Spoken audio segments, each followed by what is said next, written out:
Some of those who attacked the consulate were inspired in part by televised scenes of protesters storming the American embassy in Cairo in rage over an anti-Muslim video running on the internet. On September 11, 2015, Jacksonville, Florida honored those lost in Benghazi who stood up instead of standing down. The Benghazi tribute was held to honor 4 American heroes that were murdered and 10 Americans who were wounded in the Battle of Benghazi 3 years earlier on September 11, 2012. The solemn memorial service honoring the United States Ambassador to Libya, Mr. Chris Stevens, U.S. Navy veteran SEAL Tyrone Woods, U.S. Navy veteran SEAL Glenn Doherty, and U.S. Navy veteran Sean Smith, who gave their last full measure on 11 September 2012, included military honors, the colors procession, laying on of wreaths for the 4 heroes, and echo taps. Jacksonville came together to honor those who fought valiantly in Benghazi and to get informed on those in our government who have refused to honor their commitment and who refuse to protect Ambassador Chris Stevens and his security staff. Now you can have the opportunity to hear the real story on Benghazi and its impact on our nation from 4 great Americans who know the truth. The first part is retired Admiral Ace Lyons of the Citizen Commission on Benghazi to tell us the truth of what really happened in Benghazi. The second speaker is the distinguished Michael Del Rosso, who tells us the threat. The third speaker is retired Rear Admiral Charles Kubik, who shares the consequences of what happened in Benghazi. A special question and answer panel discussion is part 4, where these speakers are joined by the knowledgeable Stephanie Jason. Follow along in each part to learn the whole story, the true story. My name is Ryman Shove, and I am the MC for Jacksonville's 2015. You had no idea it was going to be this good, did you? Our third speaker is Las consecuencias. No tenía idea de que iba a hacer esto tan bueno. Nuestro tercer participante es Charles Kubik. Él va a estar hablando acerca de las consecuencias. Durante los últimos 35 años, él se ha dedicado a diseñar aviones de guerra. Tiene experiencia en cuanto a tiempos de paz. Él ha servido como asociado consejero en la Casa Blanca y también fue parte del consejo de la póliza doméstica del presidente Reagan. Por favor, démosle la bienvenida a Charles Kubik. Muchas gracias a todos. Ahora, por favor, respiren profundo. Cierren sus ojos y traten de absorber las primeras partes de esta discusión sobre la verdad y las amenazas, porque ahora mi trabajo es tratar de hablar acerca de las consecuencias y luego hablar acerca de lo que todos podemos hacer y qué tipo de acción podemos tomar. Nuevamente, agradecemos especialmente a la Tea Party por haber organizado este evento, el cual nos ofrece la oportunidad de hablar acerca de la verdad. Puedo ver mediante el dolor de cabeza que estamos experimentando que a veces la verdad puede ser difícil de escuchar. Pero los voy a caucionar. Mientras continuamos, es importante mantenernos calmados y deliberados, porque la acción que necesitamos necesita ser una acción no partisana, porque si no, nos vamos a desgastar a nosotros mismos hablando y discutiendo, y tenemos que hablar rápido acerca de todo esto, y tenemos que reconocer que debemos comprender la verdad, que sabemos los hechos y que necesitamos actuar. En Benghazi es casi como un punto de vuelta en todo esto, porque en esta continua guerra contra el terrorismo incorporan todos los problemas que vemos alrededor del mundo, en nuestro país, y porque si pensamos en todo esto, todos sabemos los hechos acerca de Benghazi y que nada se ha hecho. Sabemos la verdad. Y la verdad es que estamos en guerra. Y la verdad nos ha sido confiscada. La verdad ha sido controvertida. Sabemos que el embajador solicitó refuerzos de seguridad, pero fue ignorado. nuestra facilidad diplomática de los Estados Unidos fue atacada. El embajador y 3 más fueron asesinados durante un combate que duró 7 horas. ¿Sabes qué significa estar bajo ataque por más de 7 horas? Algunos de ustedes aquí presentes lo saben. A mí lo que más me tocó fueron 4 horas y media. Es mucho tiempo. La respuesta local fue retardada. La respuesta regional fue negada. Sabemos que hubo acción heroica por algunos que corrieron y fueron a salvar muchas vidas. Sabemos que la verdad fue encubierta por la historia de que algún video ocasionó todo esto y que fue esto estrictamente hecho por propósitos políticos. Sabemos que los emails que documentan las acciones durante estos periodos fueron encubiertos y finalmente pienso que todos podemos decir que es un hecho que los balances que fueron construidos en nuestra Constitución por nuestros padres fundadores, estos hoy fueron fallidos. Pero es por organizaciones, así como las de ustedes y otros, que si no fuera por esto, nadie estaría hablando de este tema. Nuevamente, las organizaciones como esta han salido a salvar el día porque el gobierno no ha llegado a hacer su trabajo. Pero para poder comprender Benghazi y tener la capacidad de hacer algo que tenga sentido, y para comprender la situación actual en la que nos encontramos, sabiendo lo de Benghazi y lo que está sucediendo en el Medio Oriente y también en partes de África, tenemos que preguntarnos a nosotros mismos, ¿por qué bombardeamos Benghazi para comenzar? Ellos no nos atacaron, no nos estaban amenazando, pero aún así los bombardeamos. Estuve mucho tiempo en Libia antes de la revolución y ese era un lugar bastante pacífico. Era un lugar seguro, las mujeres tenían grandes oportunidades, estaba floreciendo en cuanto a los negocios, estaban construyendo casas por todos lados y la producción de petróleo incrementó de 1 millón de barriles a 3 millones al día. Pero cuando comenzaron las actividades terroristas en Libia, y podemos luego hablar de fundamentalmente por qué pasó esto, pero lo que pasó fue que se liberaron a los terroristas de la prisión y trataron de ser acomodados nuevamente en la sociedad. Y estos empezaron a pelear en contra de nuestro país y en contra de otros.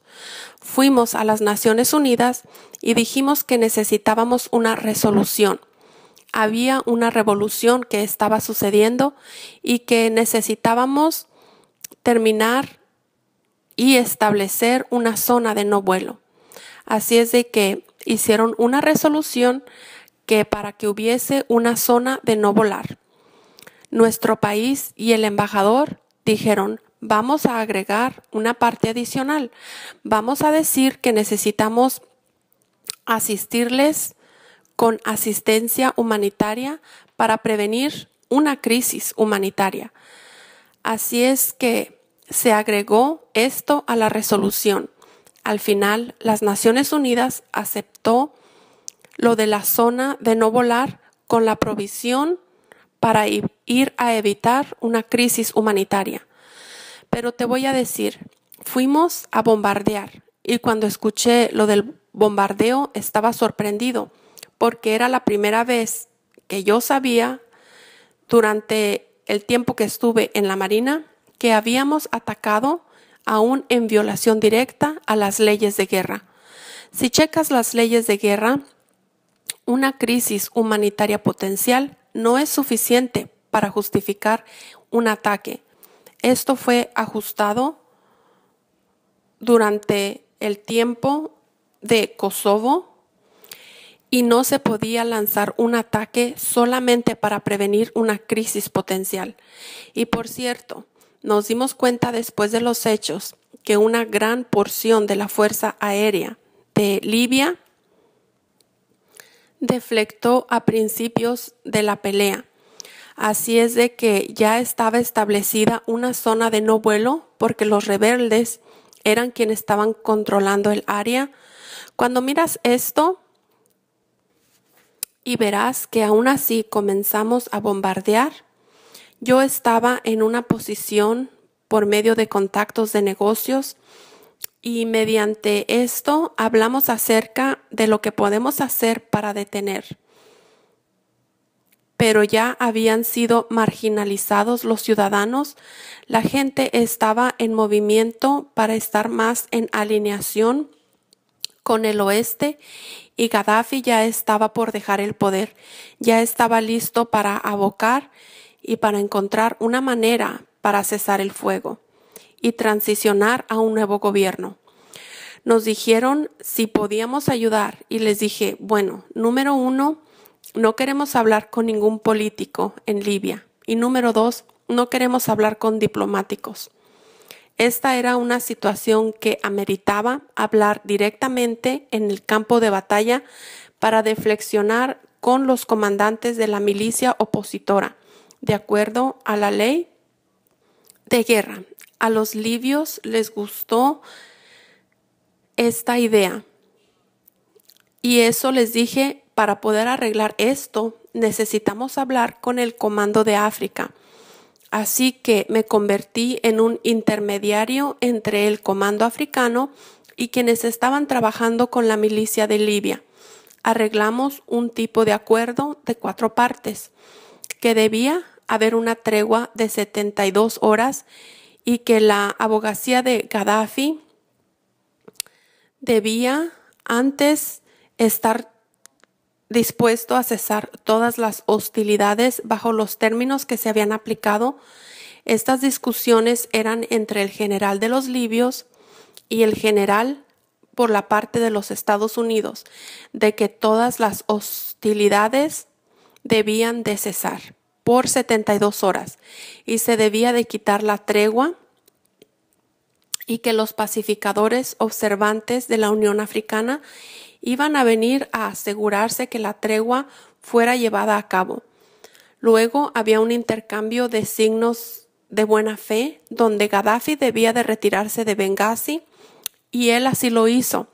Luego el coronel Ham fue a la televisora y básicamente dijo y dio parte de un reporte de rutina que el propósito era que los Estados Unidos no iban a tomar a Gaddafi como un objetivo. Al día siguiente, lo único que quedaba por decidir era dónde nos íbamos a reunir. Yo propuse 2 opciones. Una era las localidades de la Fuerza Aérea o un barco a flote de la Marina, si es que todavía encontrábamos alguno. A este punto en el proceso se debía de resolver solamente en dónde nos íbamos a reunir y el horario de la reunión.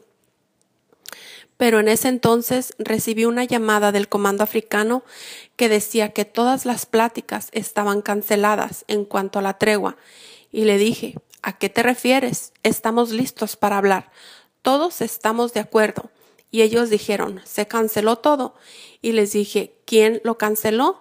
Estamos a punto de ir al Pentágono para hablar con ellos. Y me dijeron que no era por parte del Pentágono, que había salido la orden de afuera del Pentágono. Y le dije, bueno, tengo que hacer algo. Y me dijeron, admiral, nuestra recomendación es que te olvides de esto. Después me di cuenta que mientras yo estaba trabajando en esta tregua con la milicia, había un esfuerzo por otro grupo que estaba trabajando con Gaddafi y con el hijo de Gaddafi, tratando de hacer lo mismo, pero trabajando con el Departamento de Estado a través del personal, y también me di cuenta que fue cancelado en persona por nuestra secretaria de Estado.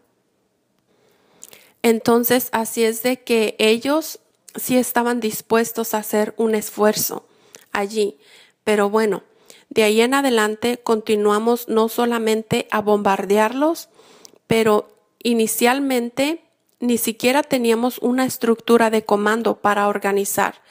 Teníamos el comando africano, los franceses e ingleses, por un lado, y por otro había un caos.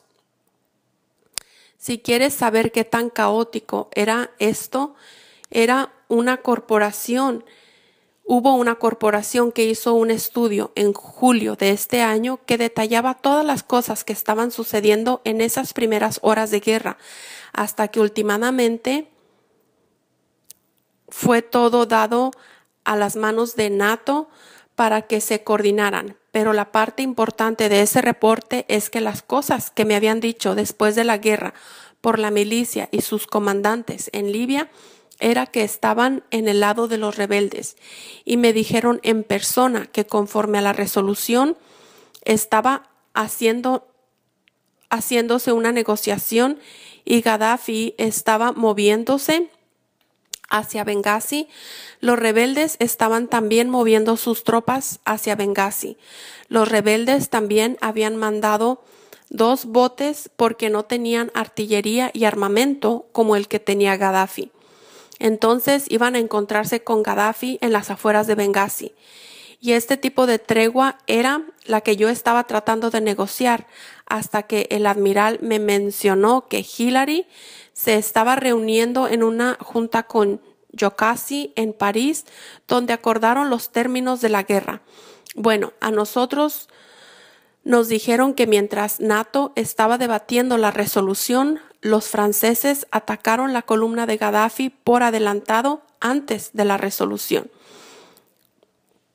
Y el documento de esta resolución muestra que no atacaron primero. Sin embargo, sí lo hicieron, aunque el documento no lo muestre así.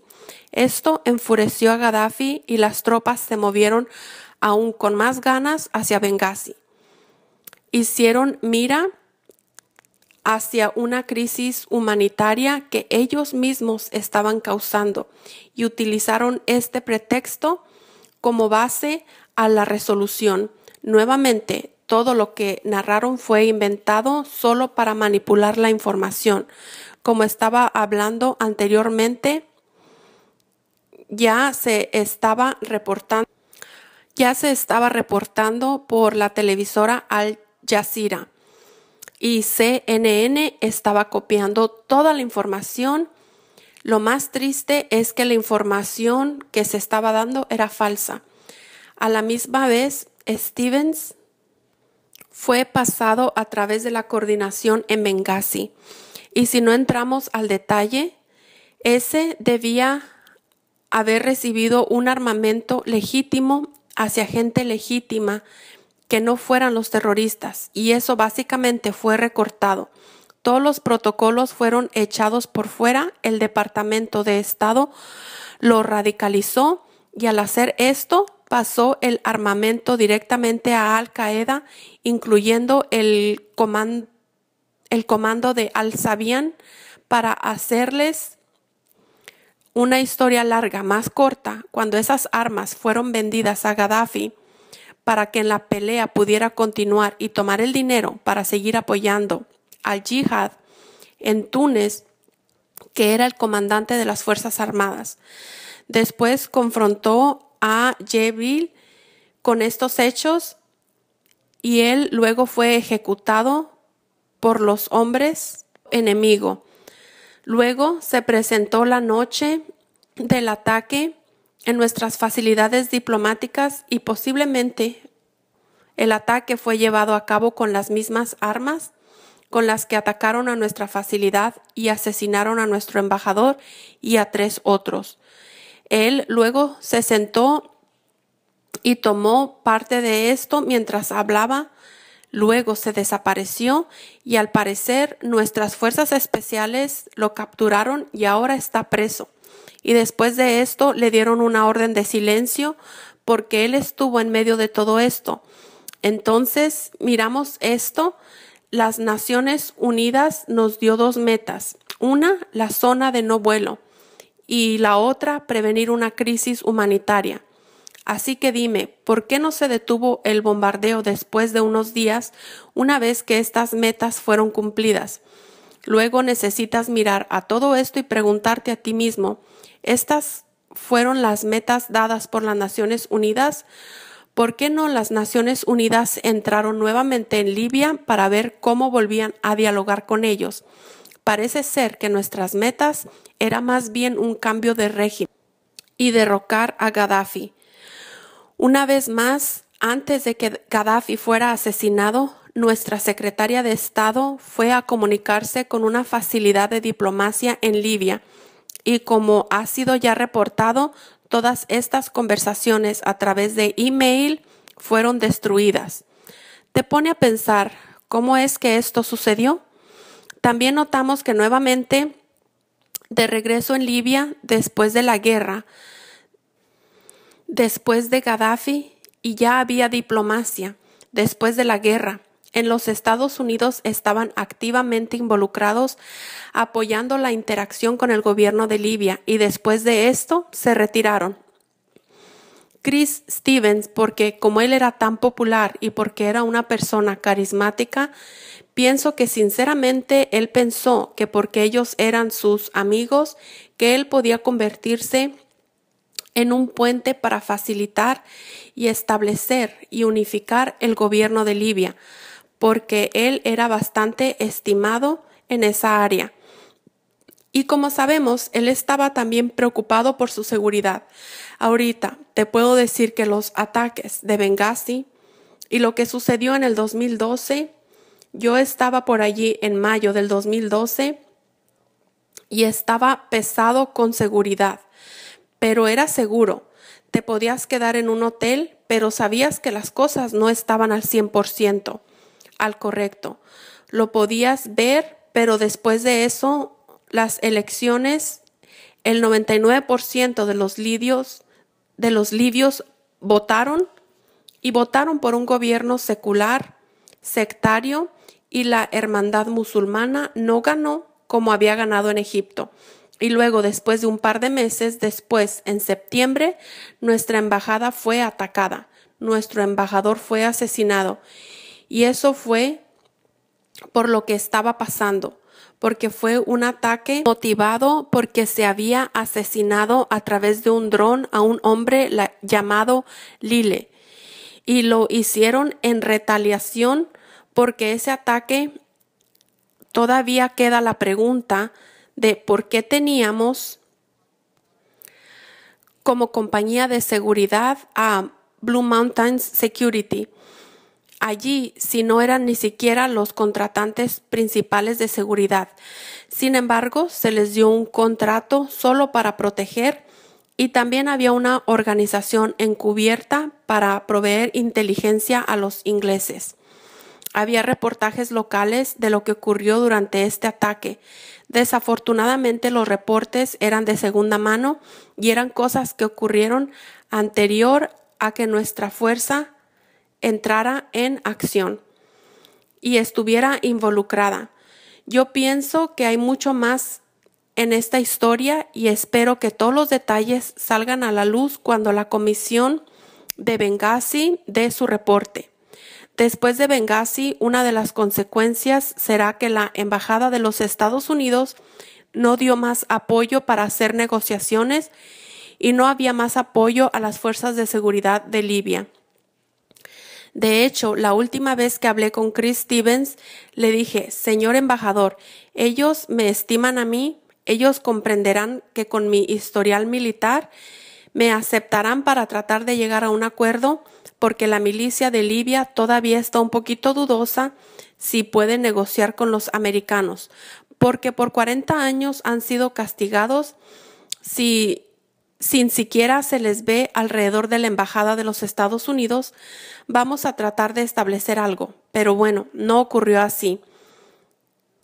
Es de que vamos a hablar a Libia hoy como una consecuencia.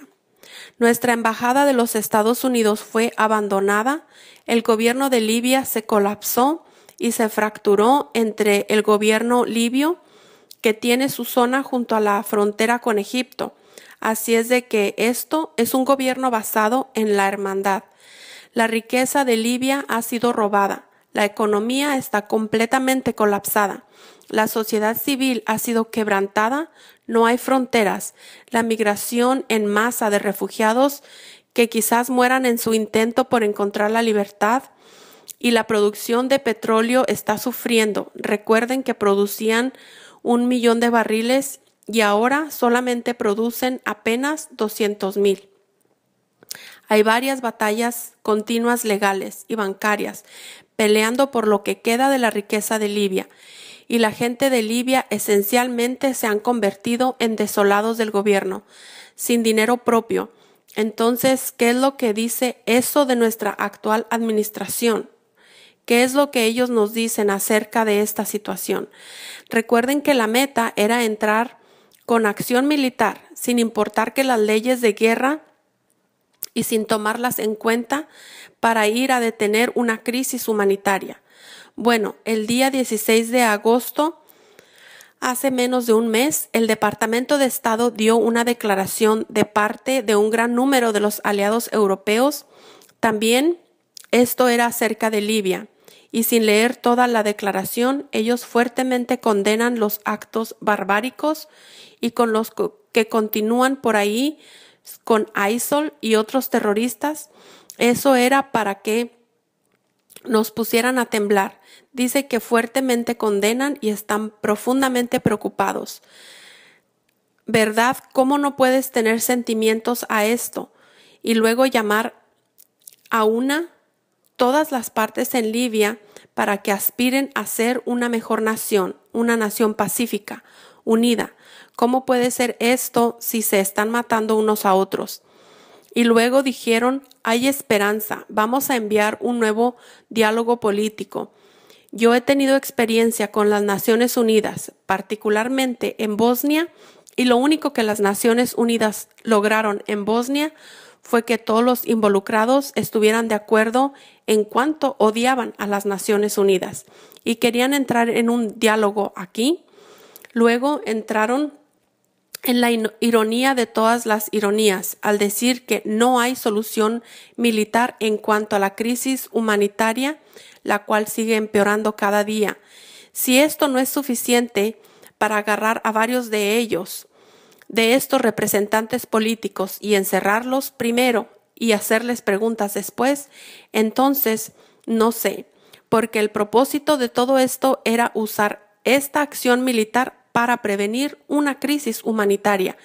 Y ahora, de 3 a 4 años después, dicen que no es posible que haya acción militar para buscar una solución a la situación de crisis humanitaria, la cual está empeorando cada día. Bueno, te voy a decir, pensé acerca de esto y leí un libro que hablaba acerca de una declaración hecha por los antiguos griegos. Cuando se les pidió qué pensaban acerca de la caída de Atenas, y la respuesta que dieron fue simple: deja de hacer lo que estás haciendo. Ahorita es muy simple, así es de que como vemos ahorita y nos preguntamos a nosotros mismos por qué se hace. Mientras hablo, todos dicen que ¿qué es lo que tú harías? ¿Qué podemos hacer? Bueno, quizás tome un tiempo para encontrar a alguien que tenga la audacia de hacer algo. Pero sí, una de las cosas que debemos de hacer es que nuestra embajada de los Estados Unidos, que ahorita está cerrada, y el personal de la embajada fue desplazado a Malta, necesitamos reabrir la embajada de los Estados Unidos, donde está el gobierno electo. Si tienes que poner italianos o marinos, hazlo. ¿Quiénes son ellos para decirnos que no podemos tener nuestras embajadas donde nosotros queramos? Número 2, debemos establecer un comando africano en Brook, poner un oficial general allí y planear en regresar a las costas de Trípoli, confrontar a la hermandad musulmana y a su filosofía, tanto en Libia como en los Estados Unidos y en donde quiera que se encuentren, y que estén causando terror y temor. Y hay mucha plática de que si debemos entrar a Siria, debemos hacer esto o lo otro. Y mi expresión menos favorita es de que si debemos tener botas en tierra o no. Te voy a decir lo que debemos hacer. La póliza necesita hacerse para confrontar a los fascistas islámicos forzosamente en lugares y horarios que nosotros elijamos. Hay otras cosas que necesitamos hacer. Necesitamos resolver el robo de los recursos de los libios y tomar como responsables a aquellos que tomaron el dinero. Y con el tiempo, pienso que necesitamos facilitar una discusión política con Libia. Esto será después de que retomemos las costas de Trípoli y hablar con ellos acerca de varias maneras de gobierno. La manera como ellos lo habían establecido era formar un gobierno tipo parlamento, como el modelo que rige actualmente en Inglaterra, pero tienen diferentes secciones del país y bastantes tribus. Necesitan tener un lugar así como tenemos nosotros, con representantes basados en la población y senadores basados en las regiones. Y con el tiempo podemos negociar un pacto mutuo de defensa y llegar a algún acuerdo, y también animar a dar nuevamente diálogos internacionales. Y Libia puede traer una negociación y salir bien. Y fundamentalmente, mientras hacemos eso, estaríamos dejándoles fundamentalmente claro que los fascistas islámicos y que su tipo de terrorismo no va a ser tolerado y que sus días siendo los bullies en África ya se terminaron. Ahora, ¿cómo hacemos todo esto? Bueno, sabemos que tenemos un comité y que hay escepticismo en cuanto a esto, pero cuando he hablado con ellos en el comité, ellos no están seguros si van a poder irrumpir entre la gente que los va a enviar o no. Pero te voy a decir, el comité puede intentarlo. Tenemos organizaciones continuas de gente como esta que les gusta estar vigilantes y que pueden encontrar la manera de obtener documentos a través de acciones en los juzgados para no tener que depender del sistema corrupto de justicia. Pienso que todavía tenemos a favor de nosotros y claro, tenemos también las elecciones del 2016, pero la pregunta es, ¿puede ser diferente el 2016 de lo que fue en el 2014, en el 2010, 2012? Bueno, pienso que podemos estar de acuerdo después de escuchar a ambos, el Admiral Lyons y Del Rosso, que es nuestro trabajo el tener como responsables a toda y cada una de las ramas de gobierno y a ambos partidos. Debemos tomarlos como responsables por lo que hagan allí y por los crímenes que necesitan ser expuestos y los perpetradores necesitan ser perseguidos criminalmente. Necesitamos buscar la manera de acertar nuestra voz como la gente, pero debo decir, esta es una operación que requiere de que todas las manos den su esfuerzo. Esto va a ser difícil porque tiene que ser desde las raíces y tiene que ser pacífica y tiene que ser no partisana. Es completamente posible que quizás tenemos divisiones grandes que están ya sea a la izquierda o a la derecha. Hay una gran frustración en común con el establecimiento de ambos partidos y necesitan ser despertados dentro de lo que pensamos aquí y durante el descanso que vamos a tener a continuación, un tiempo para preguntas y respuestas. Para descubras cuál es la manera de que puedas darle voz a tus sentimientos y a tu disatisfacción con tus líderes políticos que actualmente están en Washington. En 1776, nuestros padres fundadores se encontraban en una situación similar a la nuestra. Tenían la situación de una parte parecida a Benghazi y la guerra y lo que es necesario en contra de Libia y el terrorismo que continúa desparramándose a través del Medio Oriente y África. No puedes evitarlo, sino que te preguntas por qué ocurrió todo esto, por qué Hillary no está siendo tomada como responsable de lo que hizo. ¿Qué podemos hacer para confrontar la tiranía sistemática y política que continúan suprimiendo la verdad? Cuando se enfrentaron con tal tiranía en 1776, nuestros padres fundadores se dieron cuenta de que era tiempo de confrontar y cambiar a aquellos en el gobierno. Ahora es tiempo de que todos los americanos se unan y se presenten ante nuestros líderes actuales para hacer una reaserción de la Declaración de Independencia. Durante el descanso, se les van a dar copias de documentos similares en forma de la declaración original, donde se habla de las repetidas ocasiones en que se ha quebrantado la ley, las cuales amenazan nuestra vida, nuestra libertad y nuestro derecho a buscar la felicidad. Y hay un anexo donde dice que esta reaserción está disponible hoy en vivo y es una plática larga en línea, así es de que tengan cuidado cuando hagan la búsqueda en línea, pero es fácil recordar que solamente estamos reaserciendo la Declaración de Independencia. Van a poder ver una copia, van a poder solicitar el presentar una firma y ahora esperamos obtener más de 1 millón de firmas. Sumarizar, pienso que debemos mostrar lo que está mal con nuestro liderazgo político y también nos despierta ante la corrupción que existe en nuestro gobierno, en ambas partes del gobierno, y que necesitamos recuperar la habilidad de traer gente ante la justicia.